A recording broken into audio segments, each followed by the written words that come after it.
തങ്ങളുടെ സഹോദരി ദീനെ ഷെക്കേം മാനഭംഗപ്പെടുത്തിയതുകൊണ്ട് യാക്കോബിൻ്റെ മക്കൾ അവനോടും അവൻ്റെ പിതാവായ ഹാമാറിനോടും ചതുവായി സംസാരിച്ചു. അവർ പറഞ്ഞു, പരിച്ഛേദനം ചെയ്യാത്ത ഒരുവന് ഞങ്ങളുടെ സഹോദരിയെ ഭാര്യയായി നൽകുക സാധ്യമല്ല. ഞങ്ങൾക്ക് അത് അപമാനകരമാണ്. എന്നാൽ ഒരു വ്യവസ്ഥയിൽ ഞങ്ങളിതിനു സമ്മതിക്കാം. നിങ്ങളുടെ പുരുഷന്മാരെല്ലാം പരിച്ഛേദനം ചെയ്ത് ഞങ്ങളെപ്പോലെയാകണം. അങ്ങനെയെങ്കിൽ ഞങ്ങളുടെ പുത്രിമാരെ നിങ്ങൾക്ക് തരാം. നിങ്ങളുടെ പുത്രിമാരെ ഞങ്ങൾ സ്വീകരിക്കാം. ഞങ്ങൾ നിങ്ങളോടൊത്ത് വസിക്കുകയും നമ്മൾ ഒരു ജനതയായി തീരുകയും ചെയ്യും. ഞങ്ങൾ പറയുന്നതനുസരിച്ച് പരിച്ഛേദനം ചെയ്യാൻ നിങ്ങൾ ഒരുക്കമല്ലെങ്കിൽ ഞങ്ങളുടെ മകളെയും കൊണ്ട് ഞങ്ങൾ സ്ഥലം വിടും. അവരുടെ വ്യവസ്ഥ ഹാമോറിനും മകൻ ഷെക്കേമിനും ഇഷ്ടപ്പെട്ടു. അങ്ങനെ ചെയ്യാൻ ആ ചെറുപ്പക്കാരൻ ഒട്ടും മടി കാണിച്ചില്ല. കാരണം യാക്കോബിൻ്റെ മകളിൽ അവൻ അത്രമേൽ അനുരക്തനായിരുന്നു. അവൻ്റെ കുടുംബത്തിൽ ഏറ്റവും മതിക്കപ്പെട്ടവനായിരുന്നു ഷെക്കേം. അതിനാൽ ഹാമോറും മകൻ ഷെക്കേമും നഗര കവാടത്തിങ്കൽ ചെന്ന് അവരുടെ പട്ടണത്തിലെ പുരുഷന്മാരോട് ഇപ്രകാരം പറഞ്ഞു: ഈ മനുഷ്യർ നമ്മോട് സൗഹാർദ്ദത്തിലാണ്. അവർ ഈ നാട്ടിൽ പാർത്ത് ഇവിടെ തൊഴിൽ ചെയ്യട്ടെ. ഈ നാട് അവരെ കൂടി ഉൾക്കൊള്ളാൻ മാത്രം വിശാലമാണല്ലോ. അവരുടെ പുത്രിമാരെ നമുക്ക് ഭാര്യമാരായി സ്വീകരിക്കാം. നമ്മുടെ പുത്രിമാരെ അവർക്ക് നൽകുകയും ചെയ്യാം. എന്നാൽ ഒരു വ്യവസ്ഥയിൽ മാത്രമേ ഇവർ നമ്മോടൊത്ത് പാർത്ത് ഒരു ജനതയാകാൻ സമ്മതിക്കുകയുള്ളൂ. നമ്മുടെ പുരുഷന്മാരെല്ലാം അവരെ പോലെ പരിച്ഛേദനം ചെയ്യണം. അവരുടെ സമ്പത്തും കന്നുകാലികളും മറ്റു മൃഗങ്ങളുമൊക്കെ നമ്മുടേതാവില്ലേ? നമുക്കിത് സമ്മതിക്കാം. എങ്കിൽ അവർ നമ്മുടെ കൂടെ താമസിക്കും. പട്ടണത്തിലെ പുരുഷന്മാരെല്ലാം ഹാമോറിൻ്റെയും മകൻ ഷെക്കേമിൻ്റെയും വാക്കുകൾ കേട്ട് പരിച്ഛേദനം ചെയ്തു. 3-ാം ദിവസം അവർ വേദനിച്ചിരുന്നപ്പോൾ ദീനയുടെ സഹോദരന്മാരും യാക്കോബിൻ്റെ പുത്രന്മാരുമായ ശിമിയോനും ലേവിയും വാളെടുത്ത് അപ്രത്യക്ഷമായി നഗരത്തിൽ കടന്ന് പുരുഷന്മാരെയെല്ലാം വധിച്ചു. ഹാമോറിനെയും മകൻ ഷെക്കേമിനെയും അവർ വാളിനിരയാക്കി. ഷെക്കേമിൻ്റെ വീട്ടിൽ നിന്ന് ദീനയെ എടുത്ത് അവർ തിരിച്ചുപോയി. തങ്ങളുടെ സഹോദരിയെ മാനഭംഗപ്പെടുത്തിയതിൻ്റെ പേരിൽ യാക്കോബിൻ്റെ മക്കൾ മരിച്ചു കിടന്നവരുടെ ഇടയിലൂടെ ചെന്ന് നഗരം കൊള്ളയടിച്ചു. അവരുടെ ആടുമാടുകളെയും കഴുതകളെയും നഗരത്തിലും വയലിലുമുണ്ടായിരുന്ന സകലതിനെയും അവർ അപഹരിച്ചു. അവരുടെ സ്വത്തും വീട്ടുവകകളൊക്കെയും യാക്കോബിൻ്റെ മക്കൾ കൈവശപ്പെടുത്തി. കുഞ്ഞുങ്ങളെയും സ്ത്രീകളെയും പിടിച്ചു കൊണ്ടുപോവുകയും ചെയ്തു.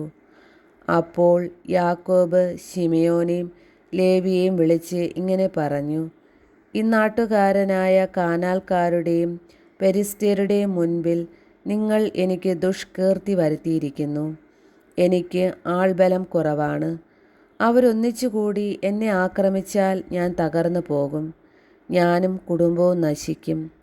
അവർ ചോദിച്ചു, ഒരു വേശ്യയോടെന്ന പോലെ അവൻ ഞങ്ങളുടെ സഹോദരിയോട് പെരുമാറിയതെന്തിന്? വീണ്ടും ബഥേലിൽ ദൈവം യാക്കോബിനോട് അരുളി ചെയ്തു: ബഥേലിലേക്ക് പോയി അവിടെ പാർക്കുക.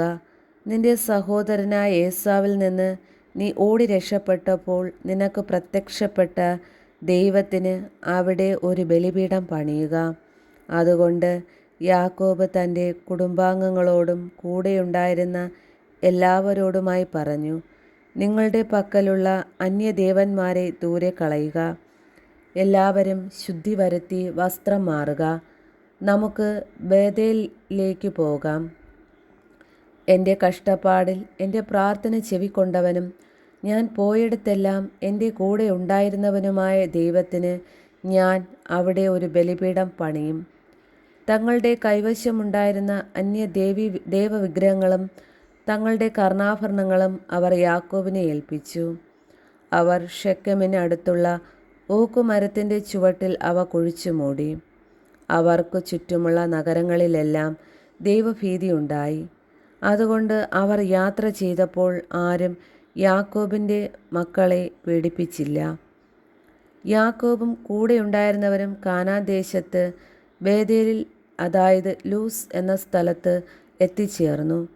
അവിടെ അവൻ ഒരു ബലിപീഠം പണിയുകയും ആ സ്ഥലത്തിന് ഏൽ ബേഥേൽ എന്ന് പേരിടുകയും ചെയ്തു.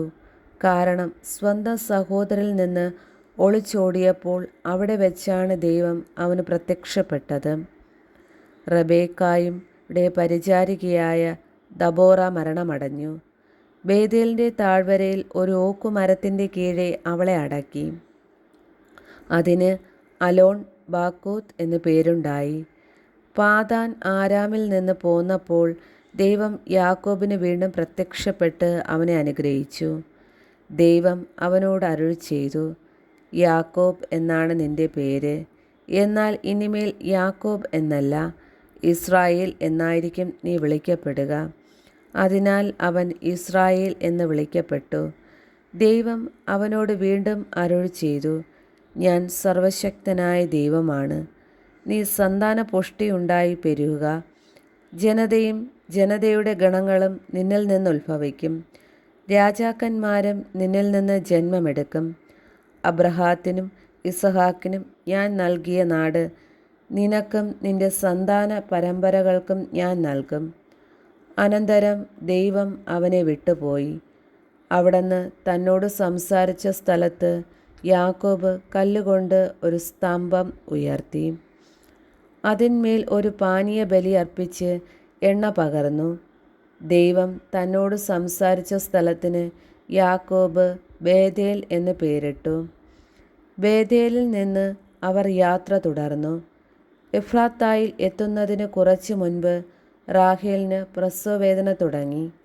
പ്രസവക്ലേശം കഠിനമായപ്പോൾ സൂതി കർമ്മിണി അവളോട് പറഞ്ഞു, പേടിക്കേണ്ട, നിനക്ക് ഇപ്രാവശ്യം ഒരു പുത്രനെ ലഭിക്കും. എന്നാൽ അവൾ മരിക്കുകയായിരുന്നു.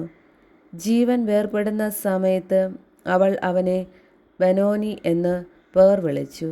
പക്ഷേ അവൻ്റെ പിതാവ് അവന് ബെഞ്ചമിൻ എന്നാണ് പേരിട്ടത്. റാഹേൽ മരിച്ചു. ബെത്ലഹേം എന്നറിയപ്പെടുന്ന എഫ്രാത്തായിലേക്കുള്ള വഴിയിൽ അവളെ അടക്കി. അവളുടെ കല്ലറയിൽ യാക്കോബ് ഒരു സ്തംഭം നാട്ടി. ഇന്നും അത് റാഹേലിൻ്റെ കല്ലറയിലെ സ്മാരക സ്തംഭമായി നിൽക്കുന്നു.